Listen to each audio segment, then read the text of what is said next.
بسم الله الرحمن الرحيم، والصلاة والسلام على أشرف الخلق والمرسلين أبي الزهراء محمد وعلى آله الطيبين الطاهرين. السلام عليكم سادتي وأخوتي وأحبتي خدام الحسين جميعا ومن شاهد هذا الفيديو. اليوم راح تكون تغطيتنا على كوادر الإعلام المتواجدة في كربلاء المقدس وعلى مدار شهرين من محرم وصفر، ونحن بجوار أبا عبد الله الحسين سيد الشهداء. كونوا معنا. محرم الحياة وغيره موات كتاسع. كثير من الكوادر الإعلامية والقنوات الفضائية المتواجدة في كربلاء المقدس اللي يتبث هذه التغطية العالمية حقيقة. مثل ما تشوفون خلفي كادر قناة أنوار الثانية، وراح نشوف الكادر الموجود على الكنترول. السلام عليكم. عليكم السلام، حياك الله استاذ فؤاد. يا مرحبا. الله اجركم. شلونك استاذ عماد؟ نعم الحمد لله موفقين ان شاء الله. عظم الله اجركم. حياكم الله. استاذ عماد، احكي لنا عن تجربه عملكم على مدى يمكن اكثر من 15 يوم او 20 يوم من جنوب العراق وصولا الى كربلاء. الحمد لله والشكر. هي هاي التجربه تقريبا بدات من بعد السقوط والحمد لله والشكر. نعم. وكنت انت الايام الاولى كنت مرافقنا يعني نعم. موجود نعم. السنوات السابقه. وهذه السنه تميزنا بموضوع والحمد لله والشكر. بدينا من مشهد الامام علي بن موسى رضي عليه السلام. كان موكب انصار الامام الحسين عليه السلام انطلقوا 6 ذي الحجه. ما شاء الله. نعم 6 ذي الحجه من الامام علي بن موسى رضا، واليوم وصلوا الى كربلاء المقدسه. يعني من قبل محرم. من قبل محرم ساروا ما يقارب اكثر من 3 أشهر. ما شاء الله. اي واليوم وصلوا. فاحنا انطلاقتنا هذه السنه، كل السنوات السابقه كنا نبتدي من راس البيشه، هذه السنه ابتدينا من مشهد المقدسه. نعم. ابو علي، تتذكر الايام السابقه؟ نعم. عندما كنا نغطي مرورا بسوق الشيوخ والبطحه والسماء نعم. كانت ايام لها طعم. شنو الفرق عن هذه الايام عن السابقه؟ اي شيء يمضي من عمرك هو يكون جميل. نعم. انت راح. نعم. وكيف لا كانت هي ملتزقه بقضيه الامام الحسين عليه السلام وبخدمه الامام الحسين عليه السلام، فالشيء تحس به ثمره اكثر. كانت الاجواء تختلف، اكو بروده، الجو بارد. نعم. كنا البث اوقات تختلف.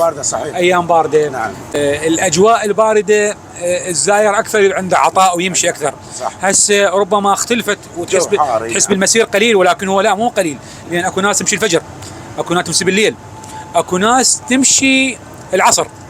استاذ عماد، في السؤال مرخص. نعم. تحس اكو متعه بالتنقل من كاميرا لكاميرا؟ شفت فت حدث هام اثناء التصوير؟ كل اللقطات انت تحاول تختار افضل ما يكون، افضل ما موجود. نعم. وصراحه الان العمل الموجود بالساحه صعوبه عن الكاميرات تنتقل الواقع. طبعا. اصعب هواي، يعني الحدث اكبر. صح. اكبر من الفضائيات. نعم. اكبر من كل شيء. هسه حكيت قبل شوي. نعم. الحدث هذا حدث عالمي. حدث عالمي. احنا نكون كاعلاميين نسخر. نعم. جهدنا ونعمل حتى ننقل الشيء القليل. اكبر حدث اعلامي بالكره الارضيه. نعم. جزء لا يجي من اي تجمع بالعالم. نعم. تجمع كبير، تجمع مليوني. اللهم عجل لوليك الفرج. شكرا استاذ عماد. نسال الله القبول بحق محمد وال محمد والثبات على هذا الخدمه ان شاء الله. اللهم امين. شكرا جزيلا شباب، رحم الله والديك. شكرا جزيلا استاذ عماد. نعم احبتي، مثل ما شفتوا هذا كان كادر قناه الانوار 2. لا زالت هناك كوادر واسفنجيات وكنترولات لباقي القنوات، فكونوا معنا. لنا دنيا الغير من قبضتي أين المفر؟ الدمع قال المختصر ملاذنا حسين. من عنده مثل الإمام عيونه كانت. لازلنا متواصلين وياكم ونقل كوادر الاعلام المتواجده قرب سيد الشهداء وضريح ابو عبد الله الحسين. مثل ما تشوفون نختصر الشخصيات الموجوده ولكن ناخذ ابرزها. قامه من قامات الاعلام اللي كانت خارج العراق والان داخل العراق، استاذ وهاب الغزي، اللي شفناه باكثر من جانب بالاعلام على قناه الفرات. شفناك منذ زمن طويل، وايام بث القناه، اولى بث القناه الفرات، من كانت قناه الاهوار اتذكر. نعم. كنت على قناه الاهوار، بعدين ما فتحت قناه الفرات انت كنت من الاوائل. انت اليوم احد العناصر اللي تغطي مسيرة المشاية ومسيرة زيارة ال40 وصولا إلى كربلاء المقدسة. طبعا الحمد لله والشكر اني الله وفقنا اول اللي تغطية هذه المسيرة الخالدة وهذا التجمع الرهيب وهذه المعجزة الإلهية سائرة على الأرض. إن شاء الله يعني بلشنا طبعا. قبل لا أذكر لك أنه بلشنا بالمسيرة، أنه هاي الأجواء كانت من كنت خارج البلد، يعني كان لها اشتياق خاص. وربما العراق طبعا والعمل في العراق، العمل للحسين اكو فرق اولا. استاذ وهاب بين العمل خارج العراق وداخل أكيد العراق. أكيد هنا لكل شيء له طعم، كل شيء له لذة، خصوصا هاي الأجواء الروحانية والإيمانية الموجودة هنا. هاي ما تلقاها بكل العالم، وما تغني عنها كل المناسبات والمحافل مهما كانت دولية. يعني أنا قبل فترة كانت أولمبياد باريس عفتها ورجعت من اجل محرم وسفر، وكثير لاموني وكثير قالوا لي لمن جيت وهاي فرصه وما ادري شنو، لكن انا برايي انه التغطيه لهذه المناسبات يسوى الدنيا بما اجمع. انت اشتغلت خارج العراق في فرنسا اكثر مراسل لقناه كربلاء الفضائيه. كنا المكتب الرئيسي قناه كربلاء في فرنسا. وكان الحمد لله والشكر كل الموجودين متعاونين، حاولنا نغطي افضل تغطيه، ووصلنا ان شاء الله رساله الامام الحسين ونقلناها، ونقلنا الاجواء اللي موجوده في اوروبا، ونقلنا الامور الايجابيه الكثيره اللي تحصل في مجالس الامام الحسين مع الاخوه المستبصرين الذين دخلوا الى التشيع. فهاي امور الحمد لله وفقنا ببركه سيد الشهداء ان نوصلها الى هذا، يعني الى العراق والى كل العالم. انت اهلها استاذ وهاب، الله يحفظك، وشهادتي بك مجروحه.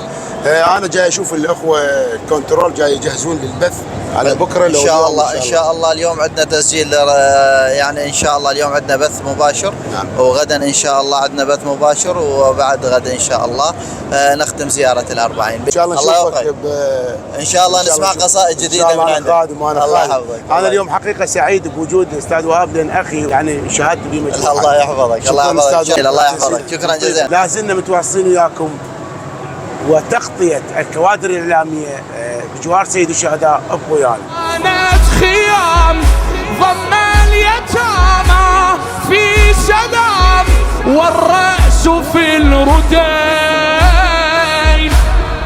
نار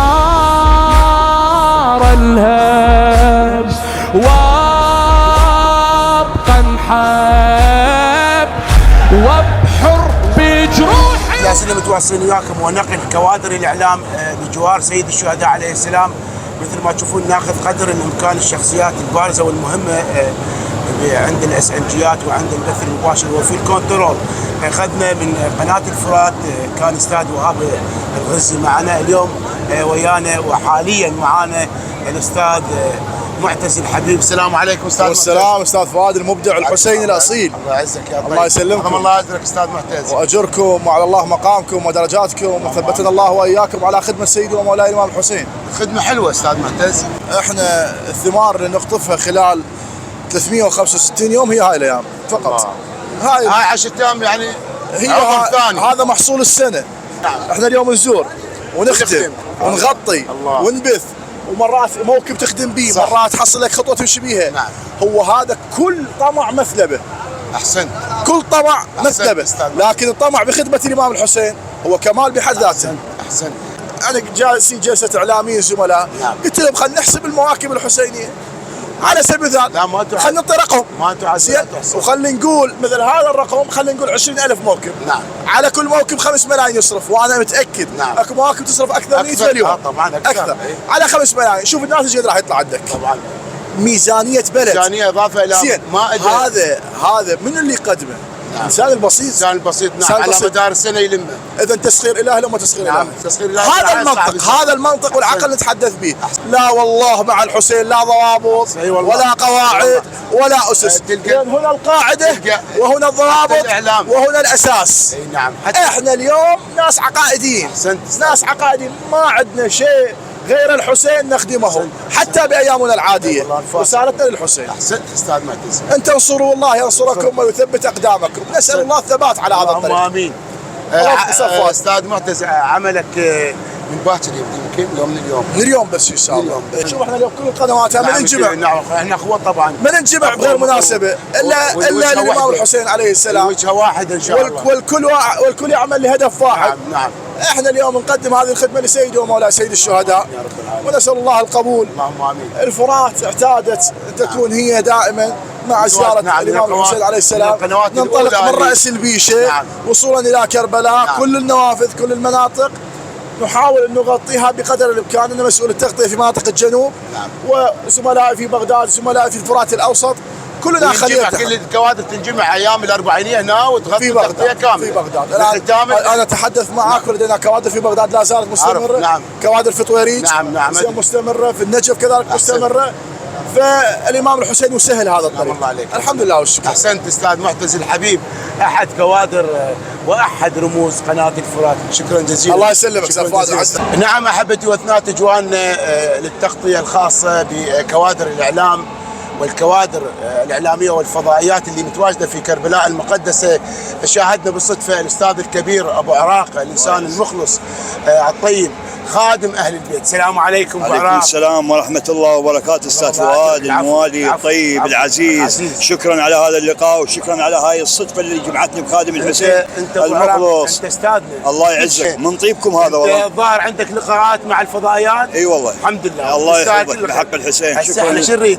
احنا نريد نكون قبلهم ان شاء الله. ناخذك فد قصيدة خادم قصيدة لمولاتي زينب عليه السلام هي صاحبة العزاء. فضل. ان شاء الله. كل من أمنية وبداخله تعيش. نعم. ويدعى الله يحقق له نصيبه. هذا يريد جاه وذاك أموال وهذا يريد خلف الكبر شيبه. الأمان هواي بيها تصير مصير وانا منيتي هالوادم عجيبه. اريد بالقبر من جو التراب اطل عيدي واسلم على الغريبه. وقلها هنا يا زينب بنت الاشراف القبر مولاتي ساعات عصيبه.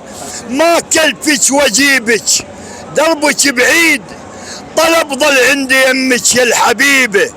توصيل الحسين بروح الحسين وخلوا يا ابو فاضل يجيبه. مو ديك المصيبه القبر والخوف اللي ما يحضر عليه هنا المصيبه. مو ديك المصيبه القبر والخوف اللي ما يحضر عليه هنا المصيبه. مولاتي اللي يجي لك معتني يلقاك بالشام اللي يجي لك معتني يلقاك بالباب. يا فردوس العلي المتروسه طيبه. الشدد هي اختصاصك وحتى الامراض. ابوك الكل شلك منطيك هيبه. علاج الاي مرض تلقوه بالشام.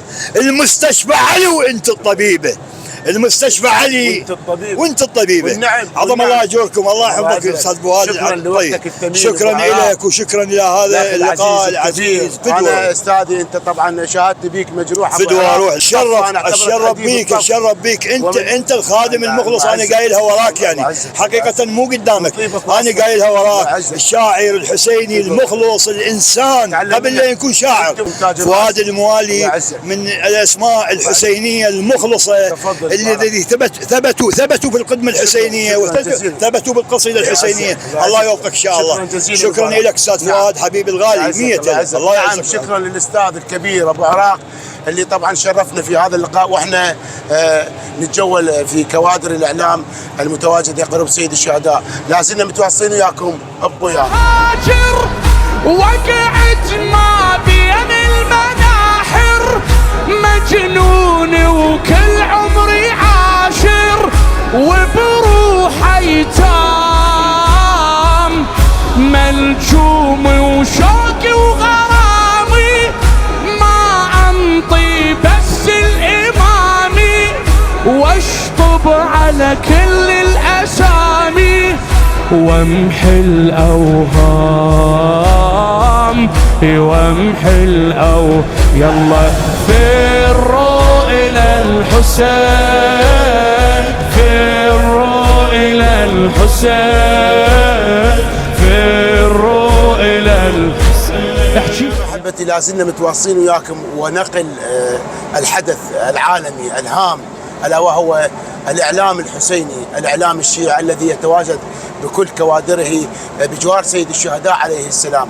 معي ومعكم مدير العلاقات العامة للإذاعات والتلفزيونات العراقية أستاذ عدنان العربي. السلام عليكم أستاذ عدنان. السلام ورحمة الله. نورتنا وشرفتنا. أنت لك بصمة كل سنة بزيارة الأربعين بنقل الأسنجيات والبث أيضا لكل القنوات. نعم. بسم الله الرحمن الرحيم. السلام على الحسين وعلى علي بن الحسين وعلى أولاد الحسين وعلى أصحاب الحسين. من فضل الله تبارك وتعالى من علينا أن نقدم هذه الخدمة، وهي خدمة نقل البث المباشر، ونكون في خدمة زملائنا وأخواننا الصحفيين والإعلاميين.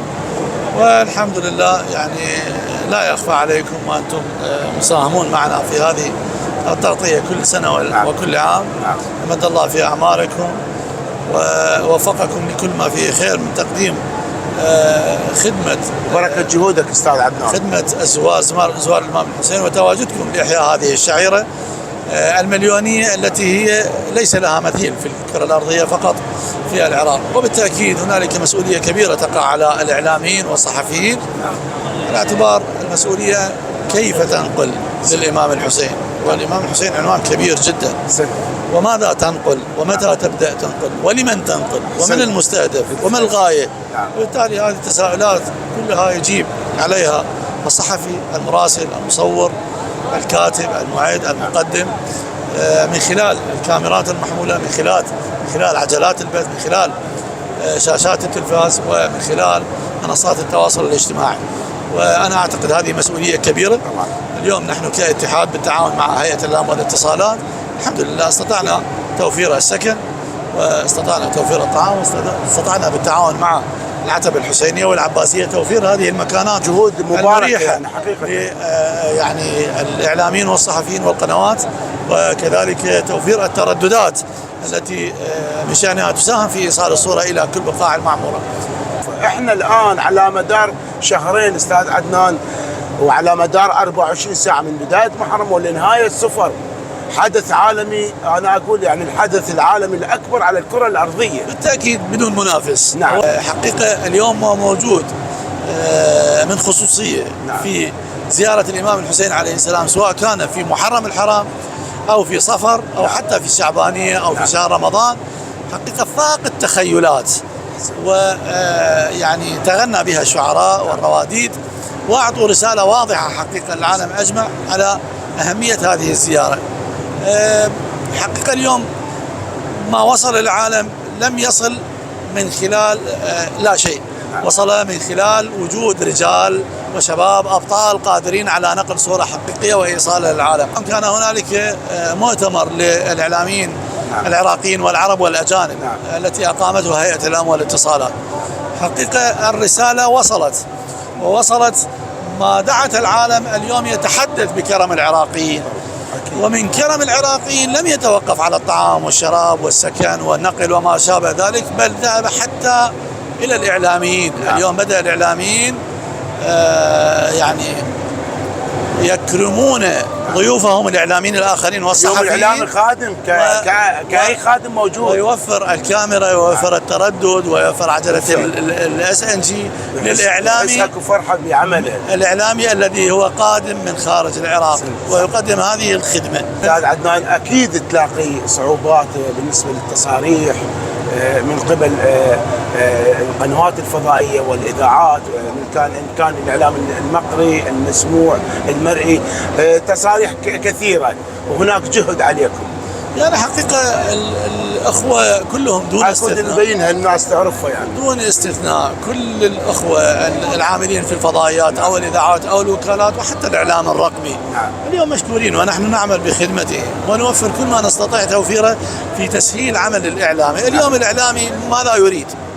يريد أن يقدم خدمة، يريد أن يقدم صورة حقيقية، يريد أن ينقل واقع، وهو كما ذكرت قبل قليل يعني يواصل الليل بالنهار وأيام عديدة. عندما ننظر إلى أخواننا الإعلاميين مش من واحد منهم يعني تململ أو شيء أبدا. بالتالي يأتي برحاب الصدر وبفرحة كبيرة. بالتالي ندل على شيء، دل على أنه هم مستعدين لهذه نعم، الخدمة، مستعد للخدمة. مستعدين لخدمة الإمام الحسين ولخدمة هذه الزيارة المليونية. رغم حقيقة الزيارة المليونية متعبة، هنالك يعني ازدحامات شديدة، هنالك وصول إلى مكانات استراحاتهم يعني صعوبة، لكن الحمد لله والشكر بجهود الخيرين، بجهود الشباب، بجهود المراسلين والمراسلين والصحفيين. ماكو معوقات استاذ عدنان حدثت خلال السنوات السابقة؟ يعني حقيقة التجارب التي خضناها في كل السنوات أعطتنا فسحة أن نتجاوز كل العقبات التي ممكن أن تحدث. نعم. لذلك نحن مستعدين، ومعالجتها أيضا نحن مستعدين للتهيؤ والتهيئة قبل أشهر لوقوف في هذا المكان وتغطية الزيارة. استاذ عدنان العرابي مدير علاقات الاتحاد والتلفزيونات العراقية، شكرا جزيلا لوقتك. حفظكم وبارك فيكم. نعم أحبتي، لازلنا متواصلين وياكم ونقل الكوادر الإعلامية المتواجدة بجوار سيد الشهداء. ابقوا ويانا. إلى الحسين سروا إلى قوموا ارفعوا العزاء بالآه والبكاء فخامس الكساء. نعم أحبتي، لازلنا متواصلين وياكم ونقل كوادر الإخلاص وكوادر الإعلام المتواجدة قرب ضريح سيدي ومولاي أبا عبد الله الحسين. ومعي الأستاذ سعيد القنبر من قناة النعيم الفضائية. السلام عليكم. وعليكم السلام ورحمة الله. أهلا وسهلا أستاذ فؤاد. العفو، عظم الله أجرك. عظم الله لنا ولكم الأجر إن شاء الله. متفقين سابقا لنا الشرف. لا العفو، كضيف ومقدم. نعم. الآن القضية معكوسة والرسالة واحدة إن شاء الله. تفضل احكي لنا عن مهام القناة في هذه الأيام. في الحقيقة يعني خصصنا هذا اليوم في برنامجي هو دور الإعلام في تغطية زيارة الأربعين.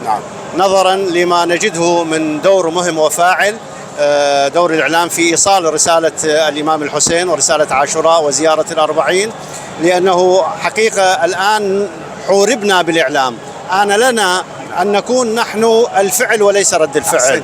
لذلك نجتهد كثيرا في إعداد حلقات وإعداد المحاور المهمة التي تحاول أن تبني قناعات وتبني وعي لدى مجتمعنا.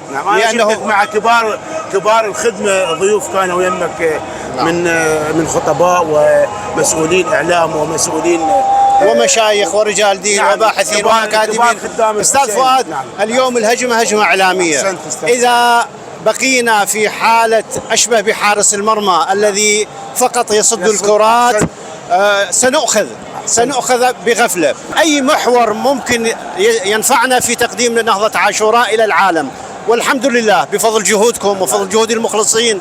الآن قضية زيارة الأربعين والقضية الحسينية باتت مثار العالم بما فيها من ثمرات وفيوضات أذهلت العالم، ما فيها كرم، بما فيها عطاء، بما فيها من تعايش سلمي، بما فيها من تصالح مع الذات، تصالح مع الآخرين.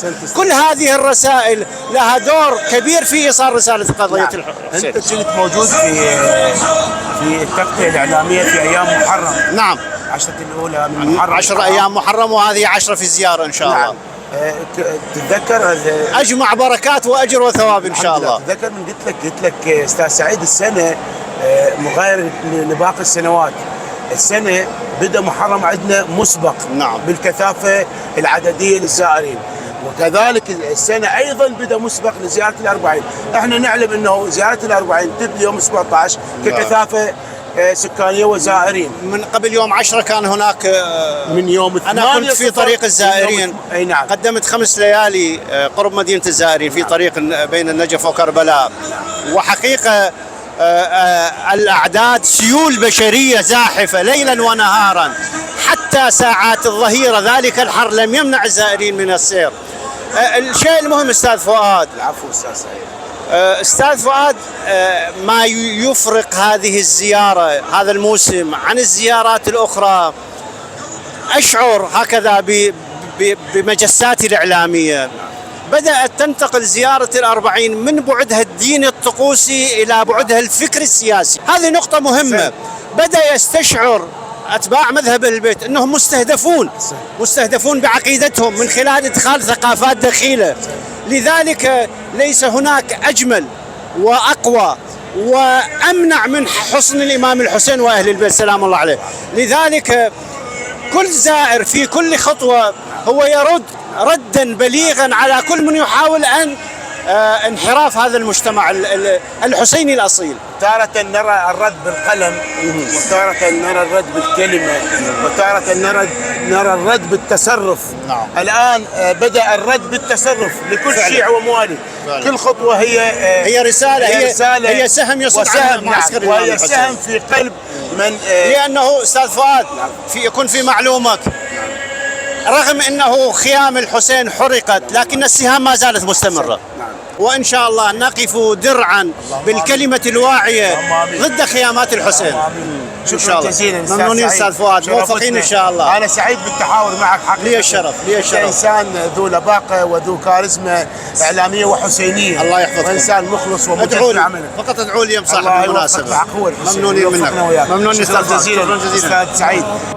ويلاه في العرى هذا حبيب الزاكية، رضته خيل عادية، راحت وعادت جائية، ترقى على الضلوع، كهف بدا في صدره، فأسرعوا لحجره، واسترزقوا من نحره، كي ننزف الدموع.